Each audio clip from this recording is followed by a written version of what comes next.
Eighth graders, and welcome. Today we are reading chapter 1 of Lord of the Flies. This is the abridged version, so it is a bit shorter. However, it still covers all of the main topics within this first chapter.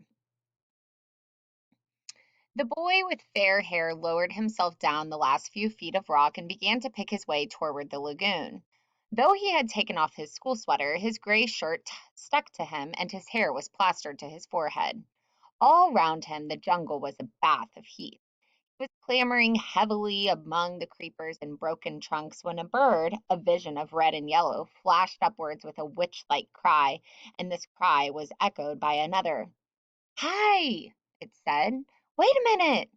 The undergrowth at the side of the scar was shaken and a multitude of raindrops fell pattering. "Wait a minute!" the voice said. "I got caught up." The fair boy stopped and jerked his stockings with an automatic gesture that made the jungle seem for a moment like the home counties. The voice spoke again. "I can't hardly move with all these creeper things." The owner of the voice came backing out of the undergrowth so that twigs scratched on a greasy windbreaker. The naked crooks of his knees were plump, hot, and scratched by thorns. He was shorter than the fair boy and very fat. "Where's the man with the megaphone?" The fair boy shook his head. "This is an island. At least I think it's an island. That's a reef out in the sea. Perhaps there aren't any grown-ups anywhere." The fat boy looked startled. "There was that pilot, but he wasn't in the passenger cabin. He was up in front. All them other kids," the fat boy went on. "Some of them must have got out. They must have, mustn't they? Aren't there any grown-ups at all?" "I don't think so." The fair boy said this solemnly, but then the delight of a realized ambition overcame him. In the middle of the scar, he stood on his head and grinned at the river's fat boy. "No grown-ups! We was attacked." "The pilot will be back all right." The fat boy shook his head. "When we was coming down, I looked through one of them windows. I saw the other part of the plane, and there were flames coming out of it." He looked up and down the scar, and this is what the cabin done. The fair boy reached out and touched the jagged end of a trunk. For a moment he looked interested. "What happened to it?" he asked. "Where's it got to now?" "The storm dragged it out to sea. It wasn't half dangerous with all them tree trunks falling. There must have been some kids still in it." He hesitated for a moment and then spoke again. "What's your name?" "Ralph." The fat boy waited to be asked his name in turn, but this proffer of acquaintance was not made. The fair boy, called Ralph, smiled vaguely, stood up, and began to make his way once more toward the lagoon. The fat boy hung steadily at his shoulder. "I expect there's a lot more of us scattered about. You haven't seen any others, have you?" Ralph shook his head and increased his speed. Then he tripped over a branch and came down with a crash. The fat boy stood by him, breathing hard. "My auntie told me not to run," he explained, "on account of my asthma." "Asthma?" "That's right. Can't catch my breath. I was the only boy in our school what had asthma," said the fat boy with a touch of pride, "and I've been wearing specs since I was 3." He took off his glasses and held them out to Ralph, blinking and smiling, and then started to wipe them against his grubby windbreaker. An expression of pain and inward concentration altered the pale contours of his face. He smeared the sweat from his cheeks and quickly adjusted the spectacles on his nose. "Them fruit." He glanced round the scar. "Them fruit?" he said. "I expect—" He put on his glasses, waded away from Ralph, and crouched down among the tangled foliage. "I'll be out again in just a minute." Ralph disentangled himself cautiously and stole away through the branches. In a few seconds the fat boy's grunts were behind him, and he was hurrying toward the screen that still lay between him and the lagoon. He climbed over a broken trunk and was out of the jungle. The shore was fledged with palm trees. The ground beneath them was a bank covered with coarse grass, torn everywhere by the upheavals of fallen trees scattered with decaying coconuts and palm saplings. Behind this was the darkness of the forest proper and the open space of the scar. Ralph stood, one hand against a gray trunk, and screwed up his eyes against the shimmering water. Out there, perhaps a mile away, the white surf flinked on a coral reef, and beyond that the open sea was dark blue. Within the irregular arc of coral, the lagoon was still as a mountain lake blue of all shades in shadowy green and purple.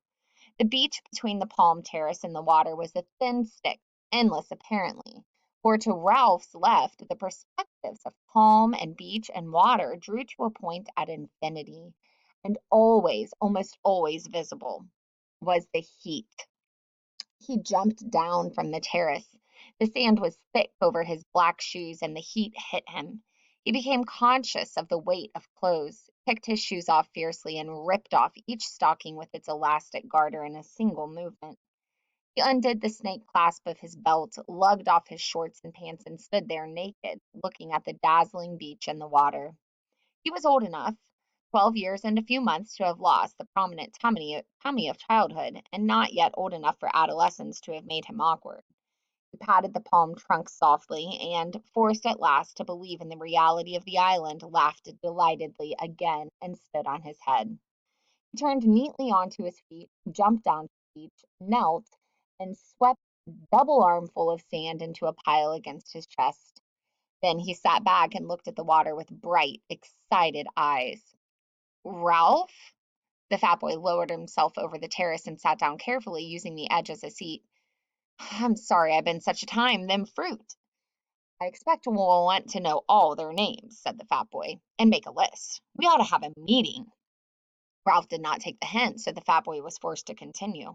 I don't care what they called me, he said confidentially, so long as they don't call me what they used to call me at school. Ralph was faintly interested. What was that? The fat boy glanced over his shoulder and then leaned toward Ralph. He whispered, They used to call me Piggy. Ralph shrieked with laughter. He jumped up. Piggy! Piggy! Ralph, please. Piggy clasped his hands in apprehension. I said I didn't want. Piggy! Piggy! He dived in the sand at Piggy's feet and lay there laughing. Piggy! Piggy grinned reluctantly, pleased despite himself at even this much recognition. So long as you don't tell the others. Beyond the platform there was more enchantment, some act of God. A typhoon, perhaps, or the storm that had accompanied his own arrival, had banked sand inside the lagoon so that there was a long, deep pool in the beach, with a high ledge of pink granite at the further end. Ralph had been deceived before now by the specious appearance of depth in a beach pool, and he approached this one preparing to be disappointed. But the island ran true to form, and the incredible pool, which clearly was only invaded by the sea at high tide, was so deep at one end as to be dark green. Ralph inspected the whole 30 yards carefully and then plunged in. The water was warmer than his blood, and he might have been swimming in a huge bath. Aren't you going to swim? Piggy shook his head. I can't swim. I wasn't allowed. My asthma. Sucks to your asthma. He bore this with a sort of humble patience. You can't swim half well. Ralph paddled backwards down the slope, immersed his mouth, and blew a jet of water into the air. And then he lifted his chin and spoke. I could swim when I was 5. Daddy taught me. He's a commander in the Navy. When he gets leave, he'll come and rescue us. What's your father? Piggy flushed suddenly. My dad's dead, he said quickly. And my mom? I used to live with my auntie. She kept a candy store. I used to get ever so many candies, as many as I like.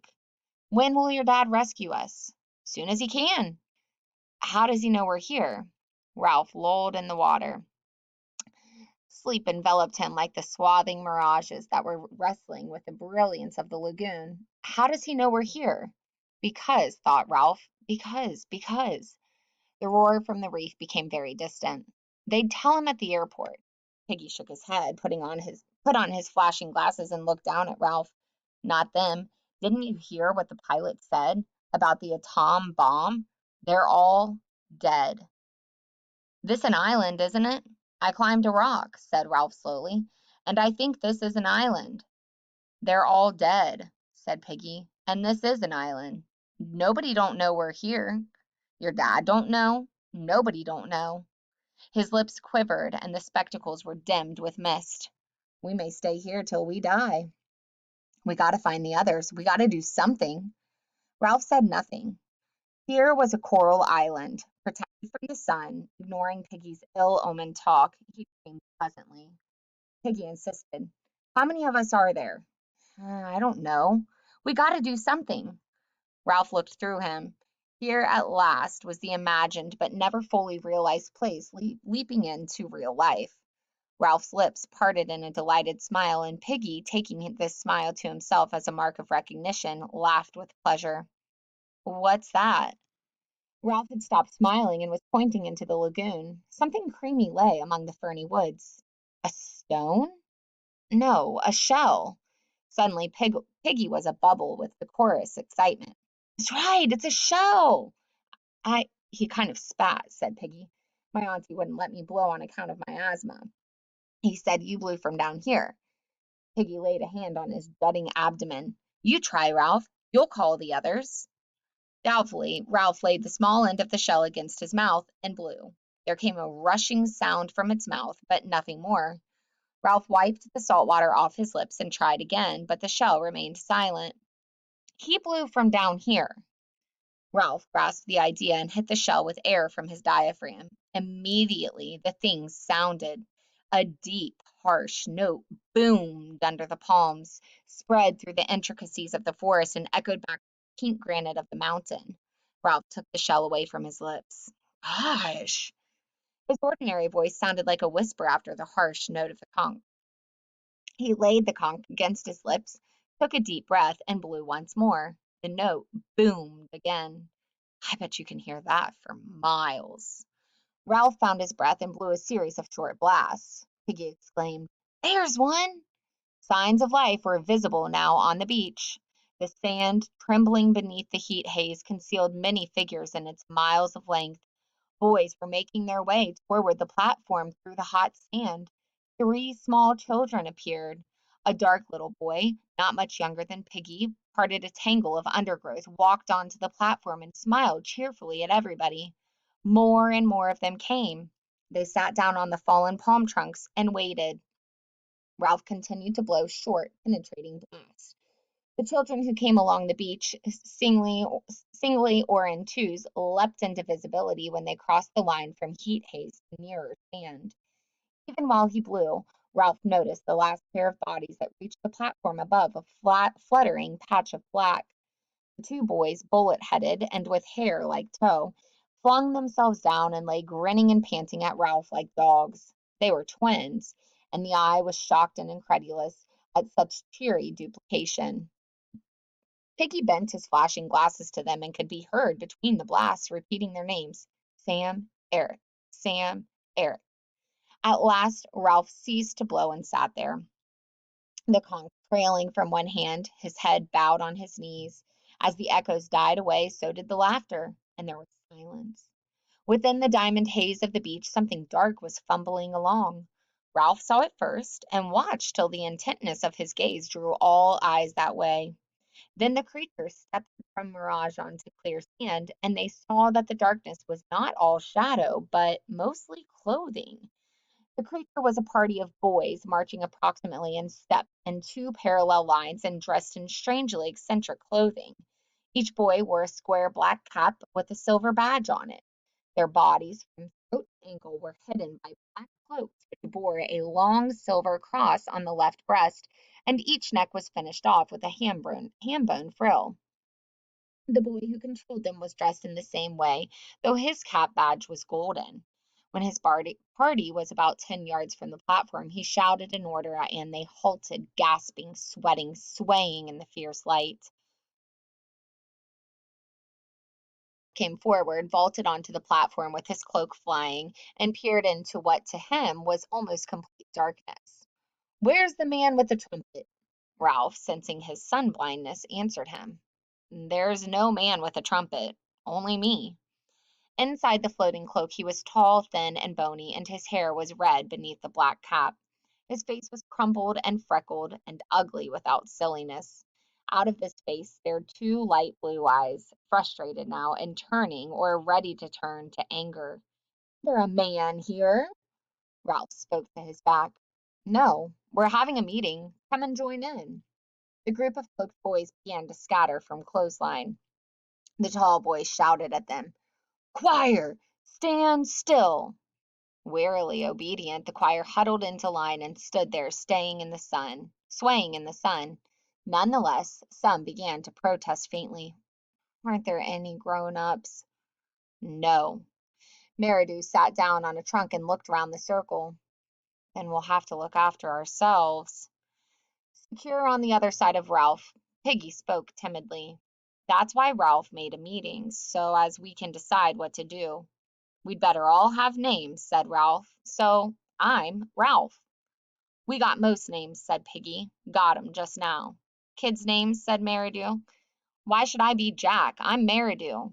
Ralph turned to him quickly. This was the voice of one who knew his own mind. Then, went on Piggy, that boy, I forget. You're talking too much, said Jack Meridew. Shut up, fatty. Laughter arose. He's not fatty, cried Ralph. His real name's Piggy. Piggy! Oh, Piggy! A storm of laughter arose, and even the tiniest child joined in. For the moment, the boys were a closed circuit of sympathy with Piggy outside. He went very pink, bowed his head, and cleaned his glasses again. Finally, the laughter died away and the naming continued. There was Maurice, next in size among the choir boys to Jack, but broad and grinning all the time. There was a slight furtive boy, whom no one knew, who kept to himself with an inner intensity of avoidance and secrecy. He muttered that his name was Roger and was silent again. Bill, Robert, Harold, Henry, the choir boy who had fainted, sat up against a palm trunk, smiled pallidly at Ralph, and said that his name was Simon. Jack spoke. We've got to decide about being rescued. There was a buzz. One of the small boys, Henry, said that he wanted to go home. Shut up, said Ralph absently. He lifted the conch. Seems to me we ought to have a chief to decide things. A chief, a chief. I ought to be chief, said Jack with simple arrogance, because I'm chap chorister and head boy. I can sing C sharp. Another buzz. Well then, said Jack, He hesitated. The dark boy Roger stirred at last and spoke up. Let's have a vote. Yes, vote for chief. Let's vote. His toy of voting was almost as pleasing as the conch. Jack started to protest, but the clamor changed from the general wish for a chief to an election by acclaim of Ralph himself. None of the boys could have found good reason for this. What intelligence had been shown was traceable to Piggy, while the most obvious leader was Jack. But there was a stillness about Ralph as he sat that marked him out. There was his size and attractive appearance, and most obscurely, yet most powerfully, there was the song. Him, with the shell. Ralph! Ralph! Let him be chief with the trumpet thing. Ralph raised a hand for silence. All right. Who wants Jack for chief? With dreary obedience, the choir raised their hands. Who wants me? Every hand outside the choir except Piggy's was raised immediately. Then Piggy, too, raised his hand grudgingly into the air. Ralph counted. I'm chief, then. The circle of boys broke into applause, and even the choir applauded, and the freckles on Jack's face disappeared under a blush of mortification. He started up, then changed his mind and sat down again while the air rang. Ralph looked at him, eager to offer something. The choir belongs to you, of course. They could be the army. Or hunters. They can be, what do you want them to be? Hunters. Jack and Ralph smiled at each other with shy liking. The rest began to talk eagerly. Jack stood up. All right, choir, take off your togs. As if released from class, the choir boys stood up, prattled, piled their black cloaks on the grass. I tried to get over that hill to see if there was water all around, but your shell called us. Ralph smiled and held up the conch for silence.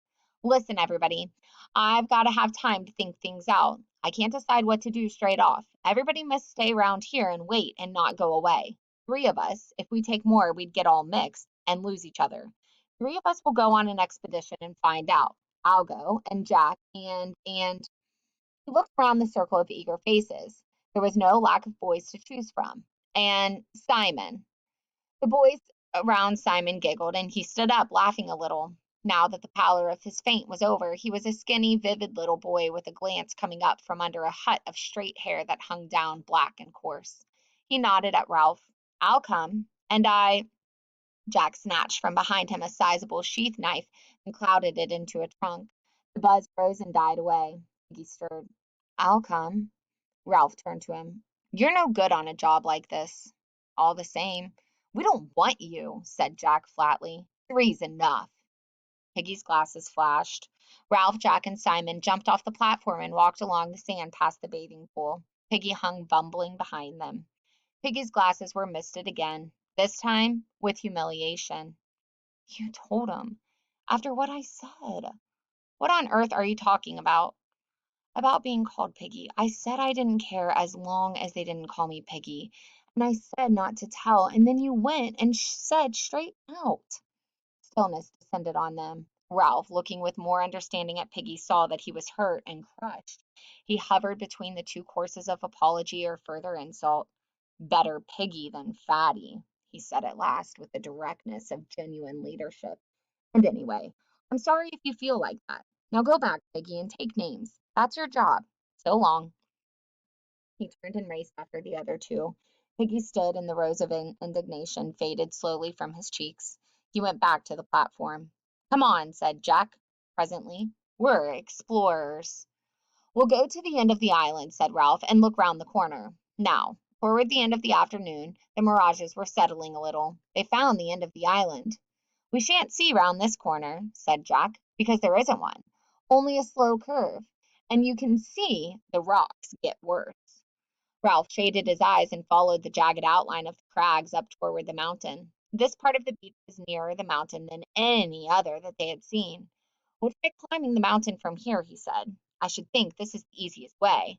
There's less of that jungly stuff and more pink rock. Come on. The three boys began to scramble up. Some unknown force had wrenched and shattered these cubes so that they lay askew, often piled diminishingly on each other. The most usual feature of the rock was a pink cliff surmounted by a skewed block, and that again surmounted, and that again, till the pinkness became a stack of balanced rock projecting through the loop fantasy of the forest creepers.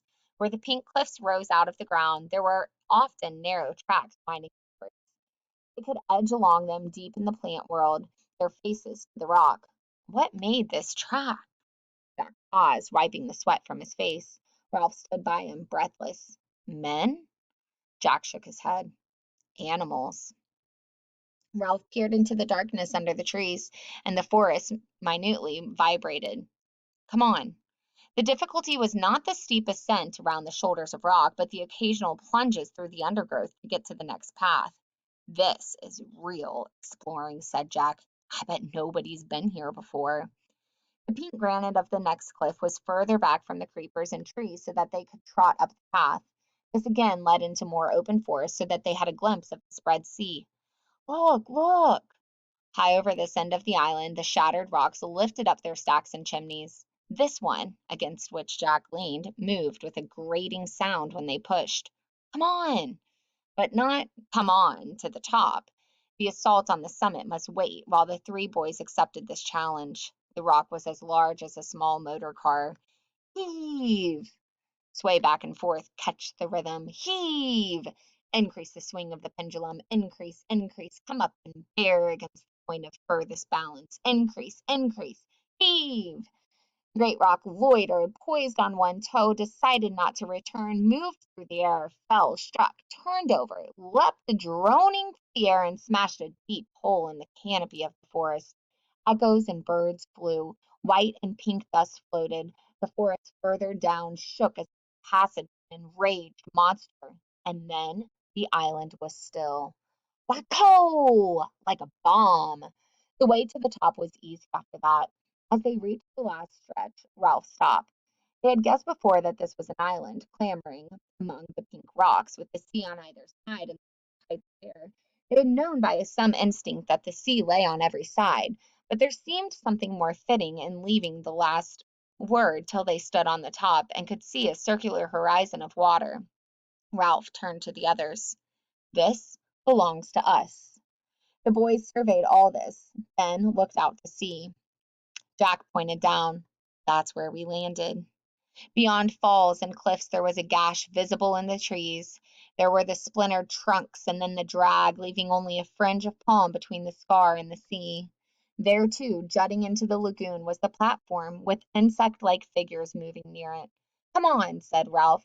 We found out what we wanted to know. They scrambled down a rock slope. They were in the beginnings of the thick forest, plonking with weary feet on a track, when they heard the noises, squeakings. and the hard strike of hoofs on a path. As they pushed forward, the squeaking increased till it became a frenzy. They found a piglet caught in a curtain of creepers, throwing itself at the elastic traces in all the madness of extreme terror. Its voice was thin, needle sharp, and insistent.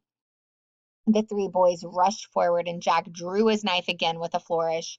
He raised his arm in the air. There came a pause, a hiatus. The pig continued to scream, and the creepers to jerk, and the blade continued to flash at the end of a bony arm.